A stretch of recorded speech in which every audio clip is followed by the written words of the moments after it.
Gjenden të vdekur 3 prej 4 ushtarëve amerikan të zhdukur në Lituani. 3 prej 4 ushtarëve amerikan që ishin zhdukur në Lituani prej javës kaluar janë gjetur të vdekur të hënën, ka thënë ushtria amerikane, pasi ekipet e shpëtimit kanë arritur të nxjerrin automjetin e blinduar prej një moçali. Autoritetet e Lituanisë kanë patur informacione të martën e javës kaluar se ushtarët janë zhdukur gjatë stërvitjeve ushtarake në një qendër trajnimi në qytetin lindor, Pabrade, afër kufirit me Bielorusin. Ekipet e kërkim shpëtimit kanë punuar me pajisje të rënda dhe ekskavator për të hequr llumin prej makinës së mbushur me ujë dhe më pas kanë arritur ta nxjerrin atë nga gropa.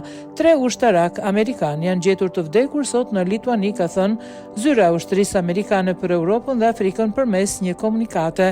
Në të është thënë se operacionet e kërkim shpëtimit janë duke vazhduar për ushtarin e 4, ndërsa identitetet nuk u janë bërë publike derisa të njoftohen familjarët dhe të merret konfirmimi i tyre. Zemrat tona janë të rënduara nga dhimbja, por kërkimet tona nuk përfundojnë derisa secili të kthehet në shtëpi, ka thënë generali komandues amerikan Christopher Norie.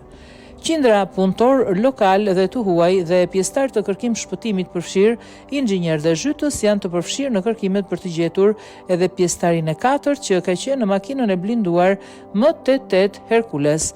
Lituania, vendantar i NATO-s dhe BE-s, është nikoqire mbi 1000 trupave amerikan që janë të stacionuara në baza rotative, shkruan Rel.